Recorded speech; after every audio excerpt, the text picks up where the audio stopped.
Hello बच्चों, तो आज हम फिर मिलते हैं छोटी सी नई कहानी के साथ। आज की कहानी दो सहेलियों की है।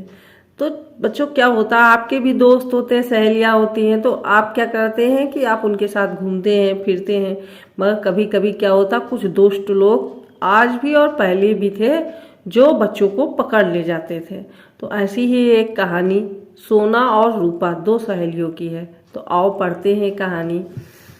एक थी सोना और एक थी रूपा। दोनों सहेलियां थी। खेलने के लिए कभी वे झील पर जाती, कभी पहाड़ियों पर, कभी नदी पर जाती तो कभी टीलों पर। एक रोज वे लुका छिपी खेलने वन में गई। वन यानी जंगल में गई।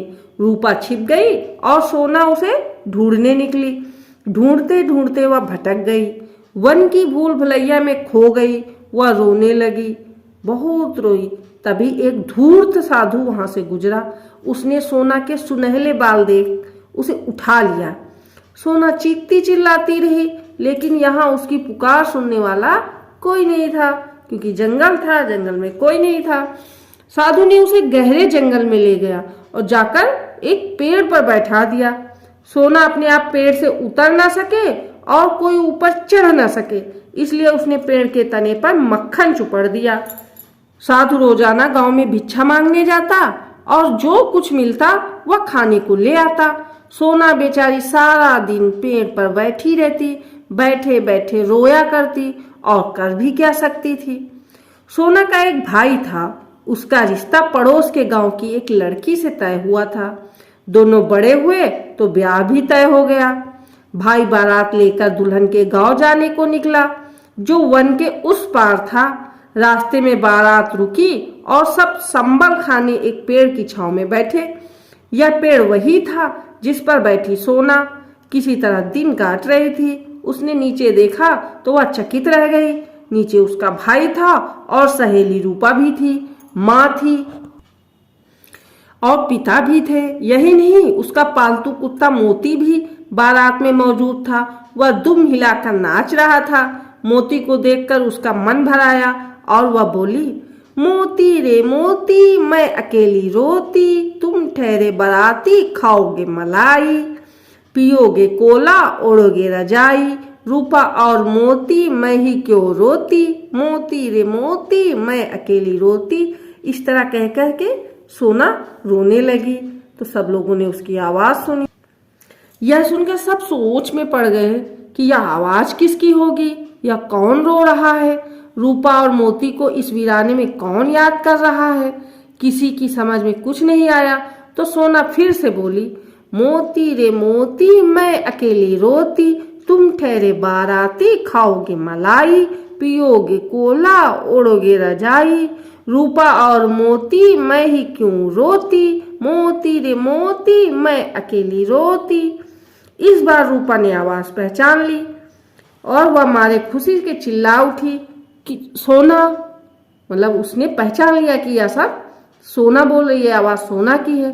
अब सबने ऊपर देखा तो पेड़ पर सोना बैठी थी। सबकी खुशी का ठिकाना नहीं रहा।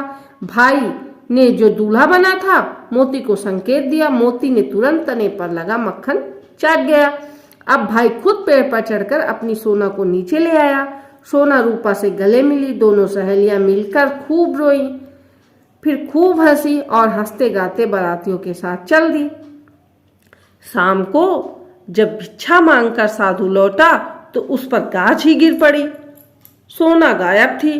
पेड़ पर रखा मक्खन भी कोई चाट गया था। उसने आंखों से अंगारे बरसाते हुए अगल बगल देखा, बारातियों की गाड़ी तथा पैरों के निशान देखे और उसी दिशा में चल दिया। 3 घंटे बाद वह दुल्हन के गांव पहुंचा और आवाज लगाया, ऐ जी लौटा दो मेरी सोना, वरना डंडा लेकर मारूंगा, दे दो जी मेरी प्यारी सोना, वरना सूली पर टांगूंगा। ऐसी बार बार बोलने लगा, ऐ जी लौटा दो मेरी सोना, वरना डंडा लेकर मारूंगा, दे दो जी मेरी प्यारी सोना, वरना सूली पर टांगूंगा।